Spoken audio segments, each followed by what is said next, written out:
From day one, we are told who we should be, how to live, and what's acceptable. Before we even have a chance to discover ourselves, our society has already drawn those lines for us. But what happens when those lines are keeping us from knowing and embracing who we truly are? Welcome to Unbox Yourself with Samantha Fox, a podcast about unpacking and unlearning everything that's kept you from living as your true self.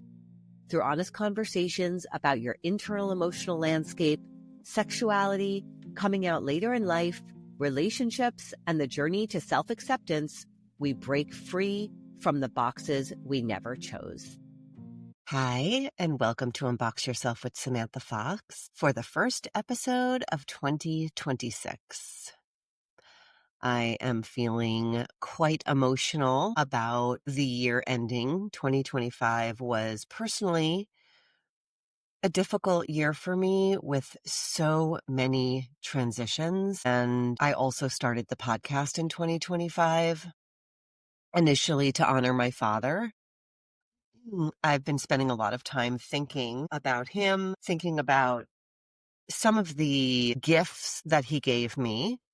I have definitely spoken to some of the difficulties with him, but he did give me gifts, and I am so grateful for those. It's so interesting how it's really hard to see everything while it's happening. And this is something I've experienced personally, and also something that I work with so many women on and through as they are going through shedding layers of who they have been, not necessarily by choice, but because it was told who they were supposed to be. And then coming to a place where they realize that they're actually, for many of them, they're actually gay, and they've been living a life that has not been true to them, but they've been so caught up in, having to fulfill those roles that they really were quite disconnected from themselves. And when we start working together and going through the Unbox Your Sexuality program and then working together afterwards, there are these layers of realization that they have spent so much time really disconnected from who they were, and also deeply unhappy, that the grief starts to come through, and it can come in kind of a tsunami effect. And so many women are kind of like, oh my gosh, I went through all of this, and I came out and I separated, and now I'm like miserable, right? I'm like so sad, and my ex-partner, my ex-spouse has moved on and is already in a new relationship, and I'm just here grieving. And what's wrong with me? Why can't I just be happy with where I am? And I just want to say, as I'm moving through my own grief cycles about losing my second parent and going through, a huge transition of moving to a place in this state that I had always wanted to live, and I had manifested being able to live for 10 years since 2014. So a little over 10 years I've been talking about it and wanting a house upstate, and, then getting it and having to go through these transitions that open my eyes up to all of the difficulty I've had to live through. Now that I'm in this place, now that I've finally found peace and ease of some kind, right? I now can look back and see the struggle that got me here. And it can be grief filled at times. And that's what so many of my clients experience when they finally get to this place where they can be themselves, is that they have to look back and sit in this grief of the years that they were not doing that and not able to do that. And so, I have so many things I want to talk about today. My mind is swirling with a lot of ideas, so bear with me. I hope they all come together at some point. One of the things I wanted to talk about was how we live in a society that wants us to be quote unquote normal, and how we hold on to that. We're born into that. And so many of us, really are striving to be normal. And part of that is, I think, biological, right? Because in order to survive, we need to fit in and we need to be supported and we need to be embraced, and taken care of, right? So whatever environment you grew up in, whatever was normal there, we grow up kind of trying to keep holding on to whatever those normal things were. And I've been thinking a lot about this as I work with different clients and see them struggle with how hard they were trying to be normal and how that push to be normal kept them from who they were, from who they are, really, from even being curious about who they were and are.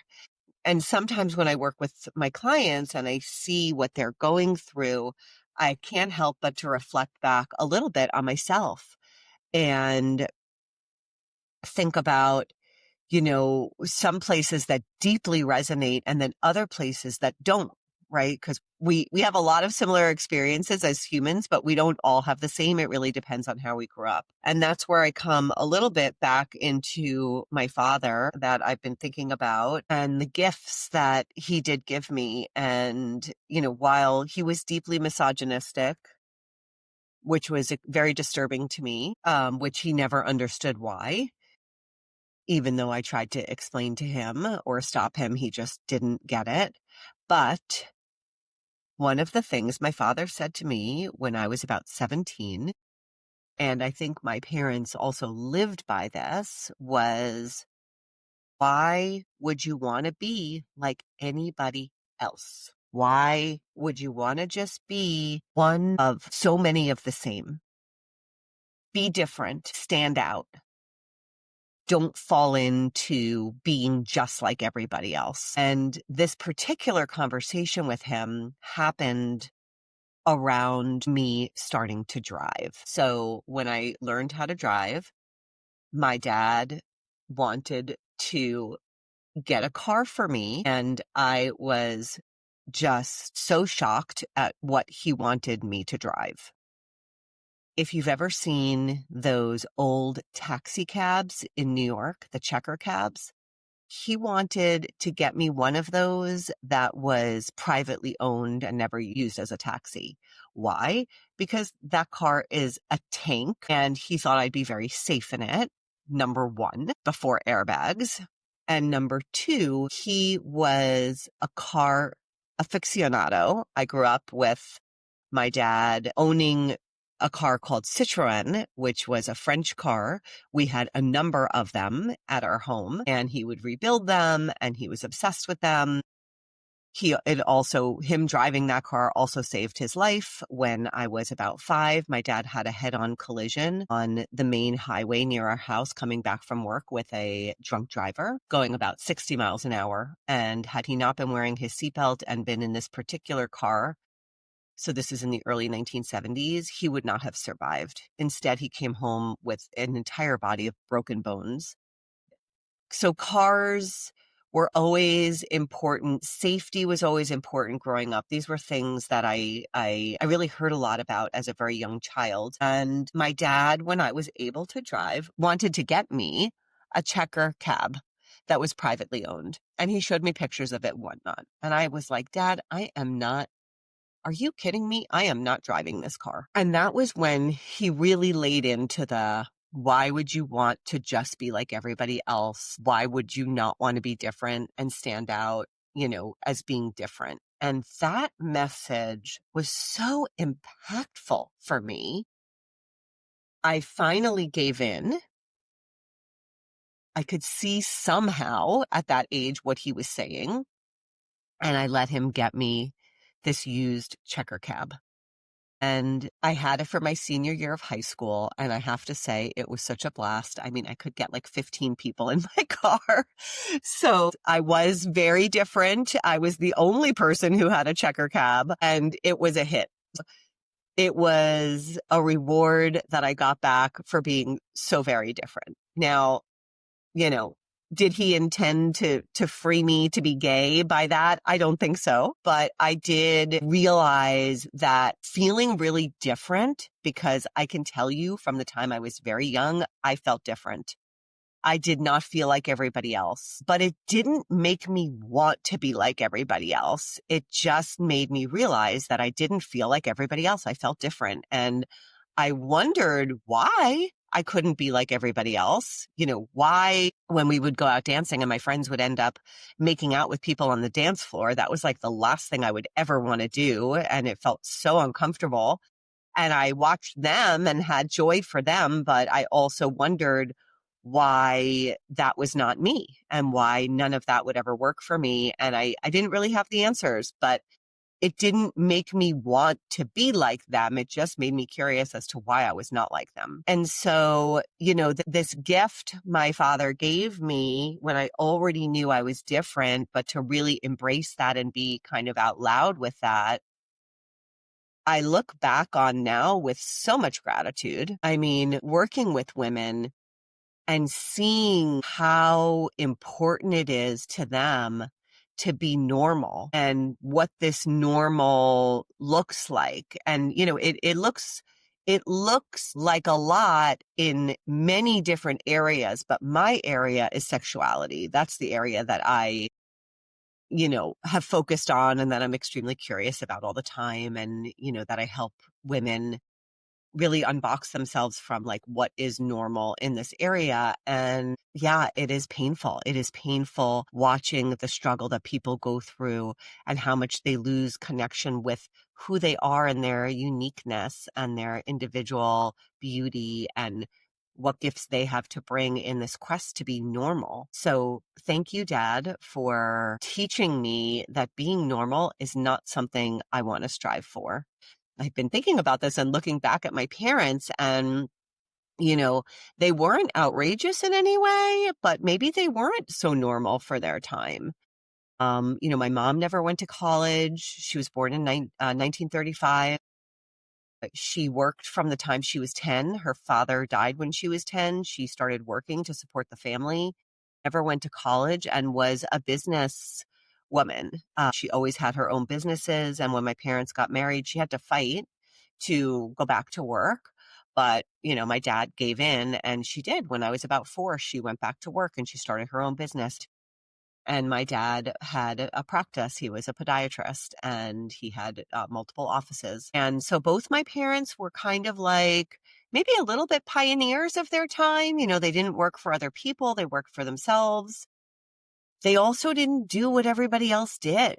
I never saw my parents trying to like keep up with the Joneses. They lived their life. They were really into their home and making their home comfortable to live in. That was aesthetically pleasing to them. That's what they spent a lot of their time on. And my dad was really into nature. So he taught me a lot about nature and we would watch nature shows together. While a lot of the other families around where we were living were going to the country club. My parents did not join the country club. They had no interest in going to a country club. So, I really appreciate, it makes me emotional, but it really, really, really appreciate these gifts that I got through my parents that, you don't have to be like everybody else. And I've just never strived to be like everybody else. And so circling back around to my clients, it's, this quest to be normal that takes over and can hijack so many years of your life. And then finally doing this work to like unpack and unlearn and see how many years you spent in that space. And also trying to understand that normal is a construct. It's a patriarchal construct and it's used to control you. Watching my clients struggle with that and how many years of their lives it's taken and how that they can't actually even do that work until they get out of whatever they've been in and have quiet and time and space to look at all of this. And then that's when the grief hits.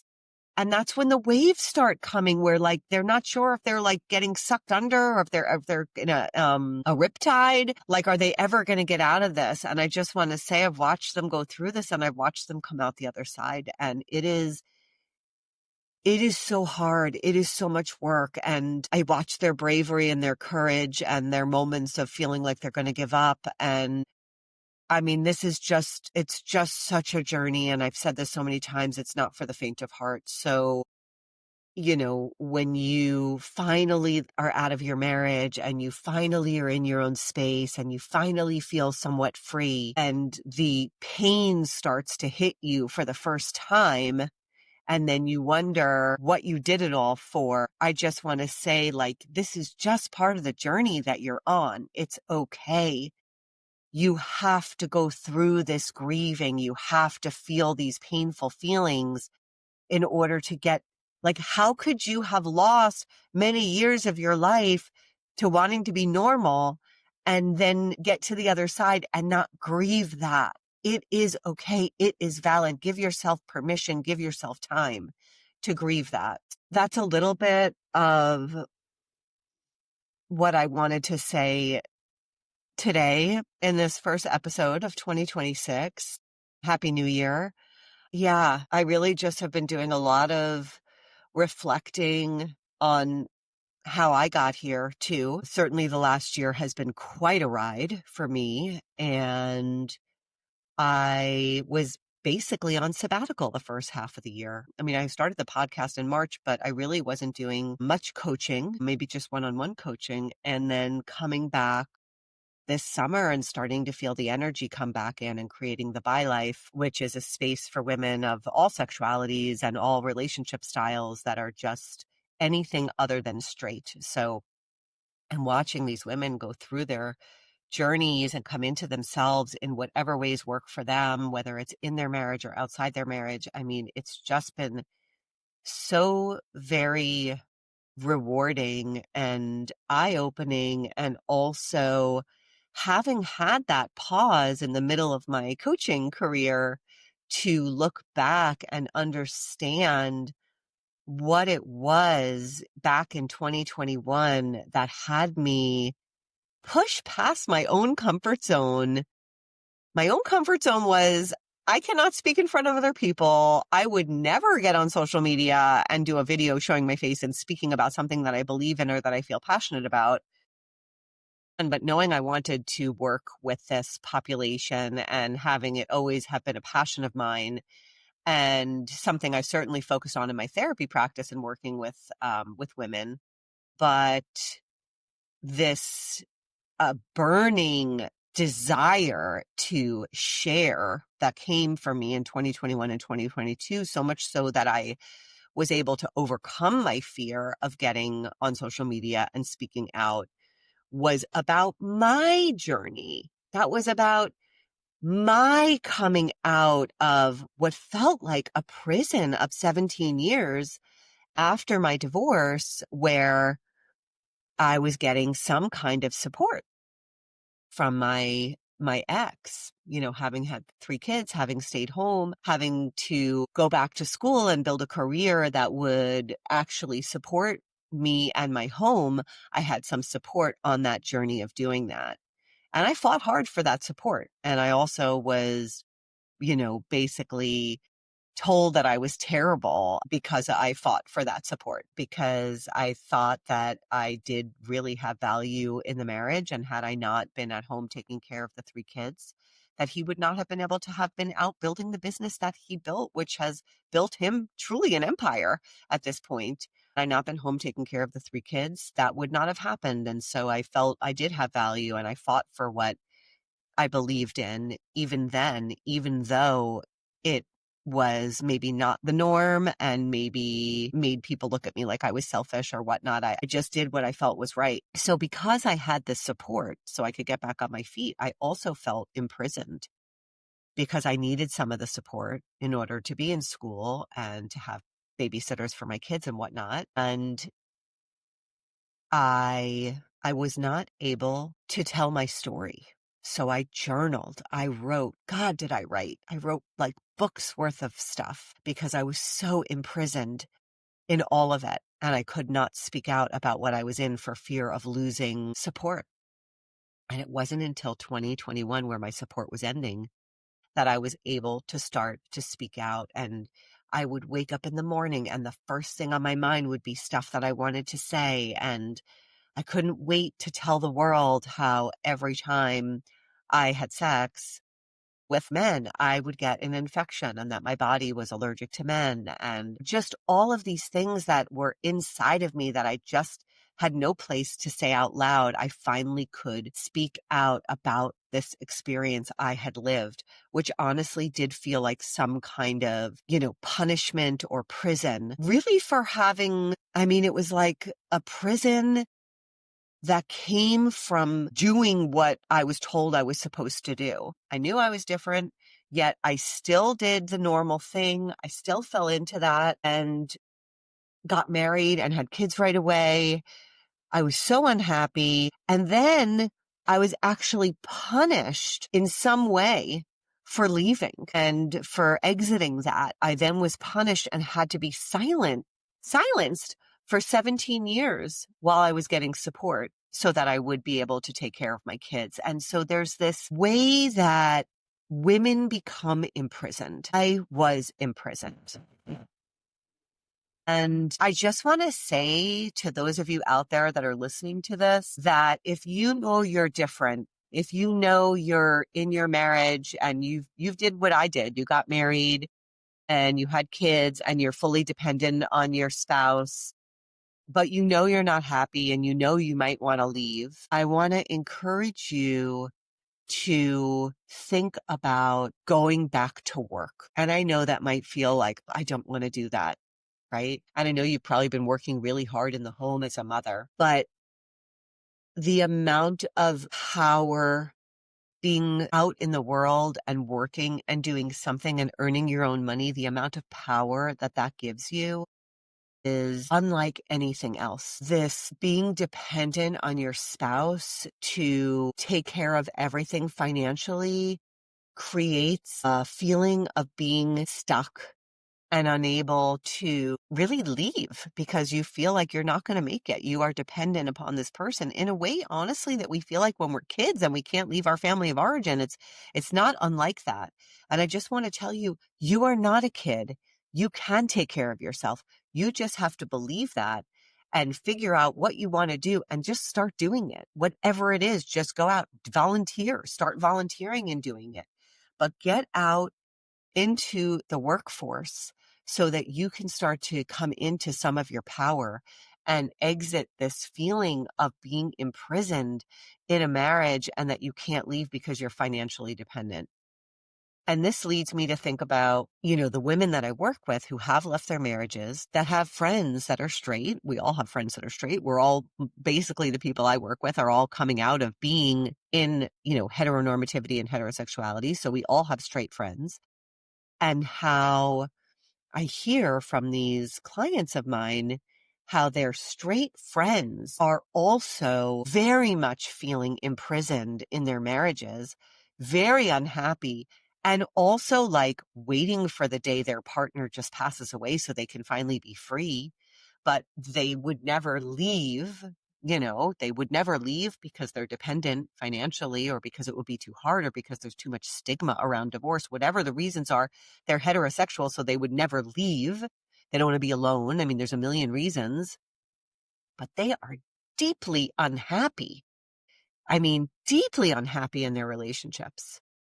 And yet they would never leave. And how our systems set us up in this way where we get imprisoned in these relationships, in these marriages, and cannot leave.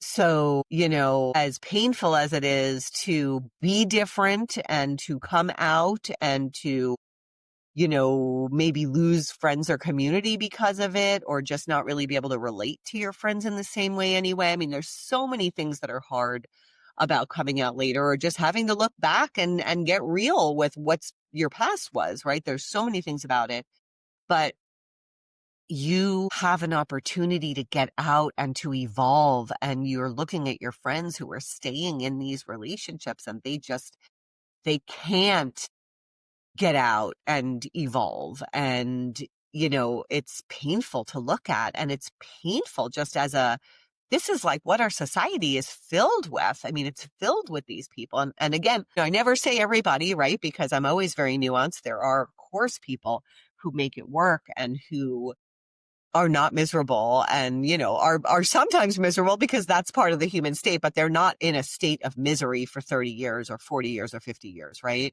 They also have a lot of joy and connection and make a relationship work for them. And I'm not discounting that in any way. That is real. I'm talking about the people that truly are miserable and can't stand their spouses. And yet they stay because they're dependent, because the systems that told them that they have to be normal and they have to do what they're supposed to do have imprisoned them into a life that feels unfulfilling, but they have no idea how to get out of. So anyway, I mean, all of this, a lot of circling thoughts, about myself. How did I get here?